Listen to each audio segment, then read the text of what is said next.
Durante la Guerra del Pacífico, la empresa de aviación Nakajima Aircraft había producido los legendarios motores de aviones de combate Sakai y Omare. El primero impulsaba al Zero Fighter y al Hayabusa. Quedaros con estos nombres porque luego os van a sonar. Después de la Segunda Guerra Mundial, la empresa se disolvió y cambió su nombre a Fuji Precision Industries. Y tras otros muchos cambios de nombre y sin un rumbo fijo, el fabricante se decantó por el título de Prince Motors, en honor al que entonces era el príncipe de Japón, el emperador Akihito.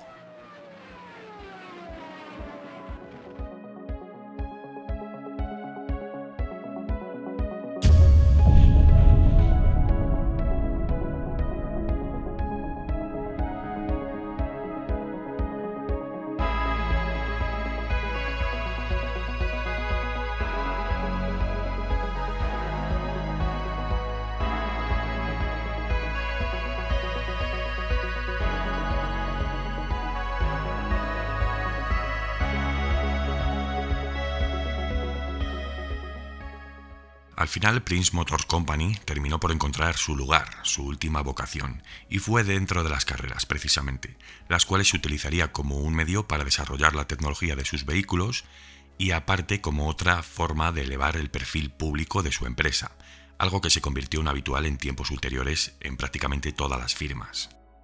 Una de las principales fuerzas impulsoras de Prince sería Shinichiro Sakurai, quien se unió a la empresa como ingeniero diseñador de chasis en 1952.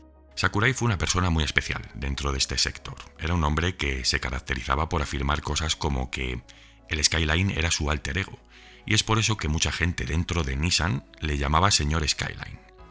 Obviamente este hombre estuvo estrechamente involucrado en el desarrollo del Prince Skyline original, pero cabe decir que esta primera serie de vehículos partía de un concepto bastante trivial, equipados con motores de 4 cilindros y varillas con apenas 60 caballos.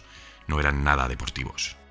Pues debido a sus grandes capacidades y conocimientos y la implicación que tenía en el trabajo, Sakurai fue ascendiendo puestos en la empresa según transcurría la temprana existencia del Skyline. Y es por eso que cuando se planteó el desarrollo de la tercera generación, Sakurai ya estaría a la cabeza liderando este proyecto. Y así sucedería hasta la generación R31, donde Sakurai cedería por fin el relevo a su pupilo Itou. Y ahora nos vamos con el GTR. La historia de este Skyline deportivo se remonta al segundo Gran Premio de Japón celebrado en mayo de 1964. Prince, que había sufrido una aplastante derrota el año anterior, participó en la carrera con un Skyline GT S54B. No era el GTR aún, Esto era un sedán familiar equipado con el motor de un solo árbol G7 de 6 cilindros y 2 litros utilizados por los Gloria, el 6 cilindros en línea me refiero. Sin rivales este año, Prince pensó que obtendría una victoria abrumadora, pero de repente se importó un vehículo totalmente hecho para las carreras, un Porsche 904 erigido sobre un chasis Brabham BT8. Este era un producto modificado al extremo para conquistar carreras, y obviamente así fue, ya que lideraría el evento con una velocidad abrumadora. En esta carrera al final sucedió algo anecdótico, curioso, se puede decir. Gracias a la relación interpersonal entre los dos pilotos, Sokichi Shikiba, el del Porsche 904, y Toru Ukazawa, el del Skyline GT, surge el milagro de que el Skyline ruede delante de Porsche, pero durante solo una vuelta. Bueno, al final obviamente Prince perdió, y este escarmiento le llevó hasta la gestación del R380, un vehículo de carreras en toda regla que podría incluso competir de tú a tú contra Porsche. Pues mientras que el R380 fabricado bajo el paraguas del Grupo 6 competía en las carreras de máxima categoría, el Skyline GT S54 seguía activo en las carreras de turismos. Y esto sucedió incluso después de que Prince Motors se fusionara con Nissan en agosto de 1966. Bueno, aunque mucha gente dice que se fusionaron, en realidad fue absorbida al estar atravesando importantes problemas financieros. Pero debido a las nuevas regulaciones, el motor con culata de flujo cruzado GR7B, la Crossflow, diseñado para la evolución S54CR de carreras, ya no se pudo utilizar a partir de 1967. Este motor, por cierto, era una versión mejorada de los G7 ya mencionados y no estuvo disponible en los vehículos de fábrica. Es un motor muy raro, del que apenas se ha hablado. Pero ahora Prince y Nissan y Prince contaban el uno con el otro. Nissan tenía la pasta y la infraestructura. y Prince contaba con el conocimiento de la aviación y sabía cómo agenciar buenas dosis de potencia sobre eficientes chasis, y también sabía cómo construir carrocerías livianas y a la vez resistentes. En definitiva, Prince entonces ya era perfectamente capaz de empaquetar un vehículo de carreras competitivo, algo que hasta entonces había sido un problema para Nissan. De hecho, sería esta fusión la que daría origen a la conversión de los antiguos Datsun Fairlady en los 240Z, paralelamente dando origen a los icónicos vehículos de la gama Z de Nissan tan famosos. Y cuenta la leyenda incluso que la Z proviene del caza Zero, en los que muchos ingenieros de Prince trabajaron durante la guerra.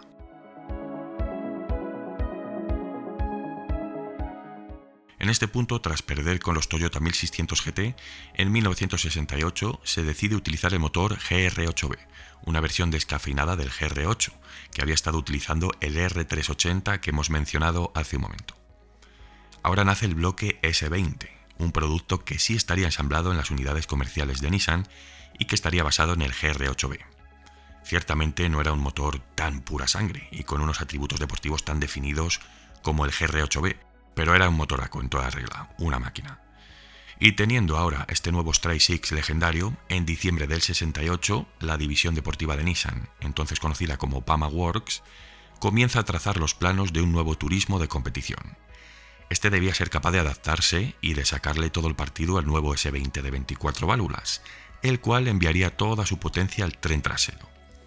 Dicho esto, los nuevos vehículos experimentales basados en el C10 comenzaban ya a realizar sus primeros test por la pista de pruebas de Yatabe y en el Fuji Speedway. Es en este mágico momento en el que nacería el primer Nissan Skyline que llevaría el apellido GTR.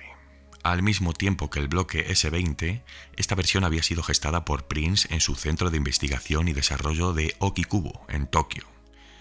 Mientras, los nuevos modelos base Skyline se presentaban equipados con el motor Prince G15 de 1,5 litros y opcionalmente con el G18 de 1,8.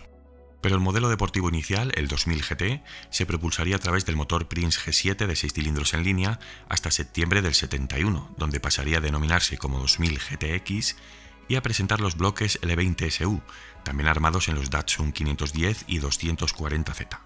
Esto es un poco lío, la verdad, intento ir despacio y escenificaros todo con imágenes, pero es importante que conozcáis todo al detalle.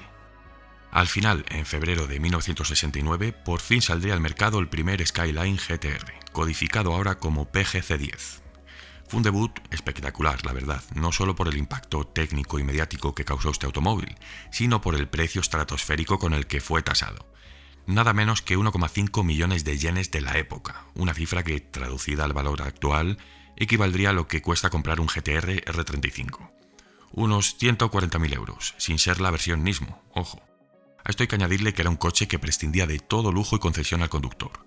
Como el recorte de peso había sido el principal objetivo, había sido tan brutal, si el cliente quería calefacción, por ejemplo, tendría que pedir la conmoción, porque las unidades de stock estaban desprovistas incluso de algo tan trivial.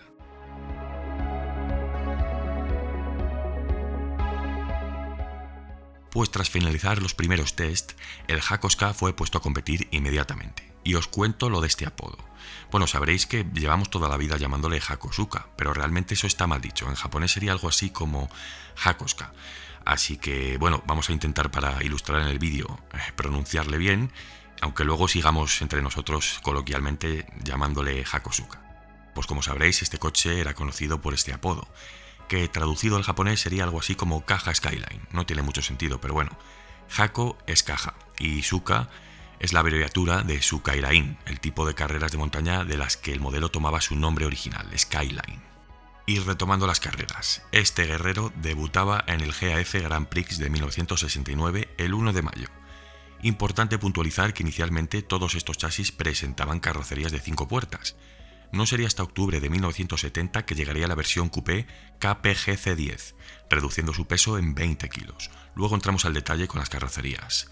Pero deciros que estamos ante el primer japonés producido en masa con más de 2 válvulas por cilindro. Las carreras de turismo japonesas de entonces se celebraban en torno a la JF, que ya la he mencionado, la Federación Japonesa de Automovilismo. Ciertamente este era un escenario muy diferente al de Europa en aquella época.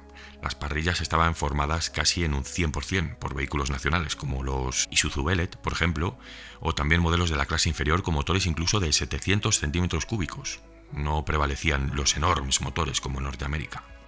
Y para los Skyline GTR sedanes iniciales que comenzaban a competir, sin lugar a dudas el rival más duro en aquella ocasión sería el Toyota RT55 1600 GT, un modelo con el que el S54 Skyline GT anterior, recordar, ya había tenido bastantes dificultades durante la temporada pasada.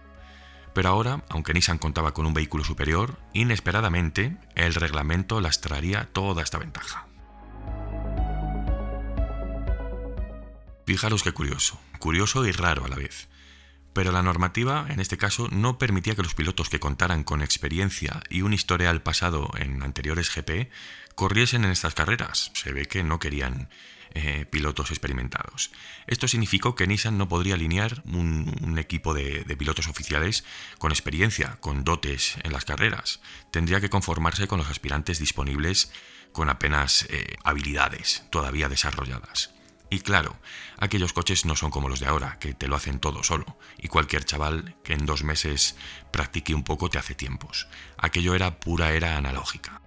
Toyota, por el contrario, había sido más hábil y estuvo invirtiendo en la formación de jóvenes pilotos, auténticas promesas de futuro que estarían al mando de sus 4 chasis 1600 GT.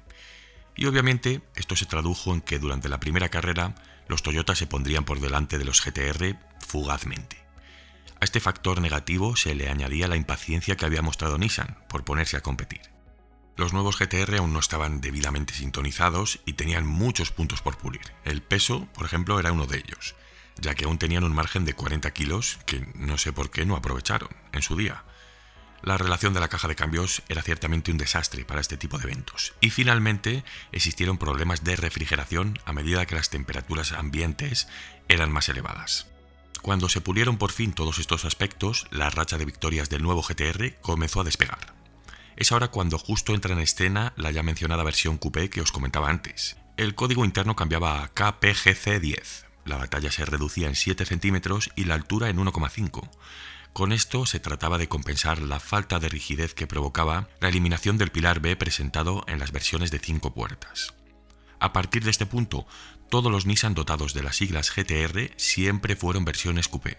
Aunque cuidado, hay una fugaz excepción. ¿Sabéis cuál es? No es el Outage R32, ese no era GTR. Os hablo del BCN R33, edición limitada del 98, también lanzado por Outage, por cierto. Ese sí era un GTR de 5 puertas.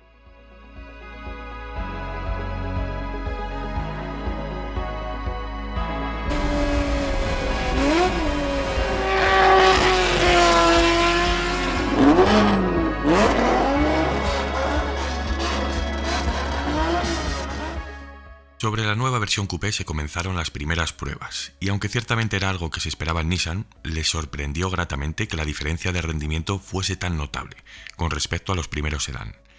Ahora el bloque S20 de carrera corta y alimentado por un carburador Solex de triple cuerpo llegó a ascender hasta los 264 caballos, de tan solo, cuidado, una capacidad de 2 litros.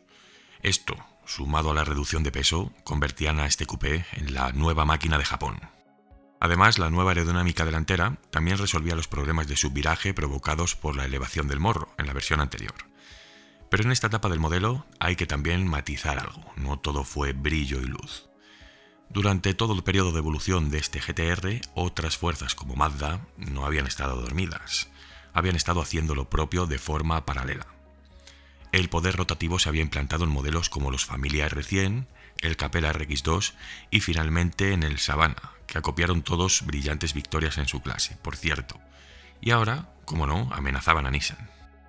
Frente a estas batallas encarnizadas de igualdad y transformación, el GTR sí que contaba con una estabilidad superior a la de sus rivales durante las lluvias, ojo, escenarios en los que se pavoneaba salpicando agua a raudales mientras circulaba a grandes velocidades. Mientras tanto, los tiempos de los Savannah, por ejemplo, caían estrepitosamente en estas condiciones. Pero esto se terminaría en octubre del 72. ¿Por qué? Ese año Nissan cesaría el primer programa Skyline GTR, dejando huérfanos en este caso a los equipos privados frente a toda la horda de rotativos hambrientos. Los privados no se achicaron en absoluto, vale que los Havana les estaban enterrando poco a poco, golpe a golpe. Pero lejos de perecer, cogieron el S-20 y comenzaron a barajar una subida de capacidad a 2,2 litros. Pero no pudo ser. Ya sabéis lo correctos y éticos que son los japoneses en ciertos ámbitos. Y el país estaba justamente en un punto en el que su industria y sociedad en general, como os digo, pretendían concentrar todas sus fuerzas en la preservación del medio ambiente. ¿Qué significó esto? Pues que Nissan comenzaría a desarrollar una nueva generación de motores que limitaran las emisiones y optimizaran los consumos. Nacía la nueva generación de bloques L, y este es el motivo también por el que la firma cancelaría el programa de competición del Hakosuka.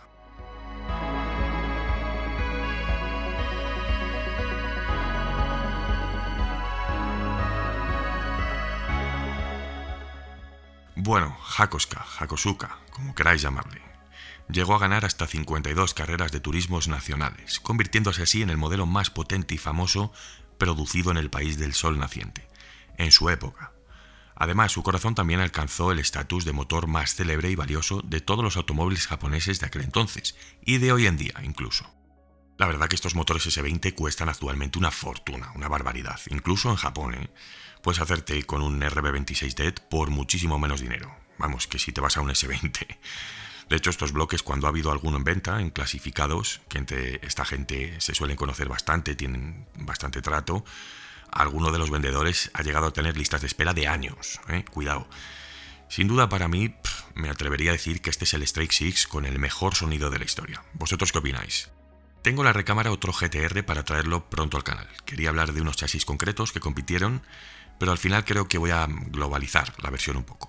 Os leo en los comentarios, Masters. Actualizada la lista de miembros, que estamos que lo rompemos, y esto no para de crecer y de evolucionar, ya lo estáis viendo, ¿no?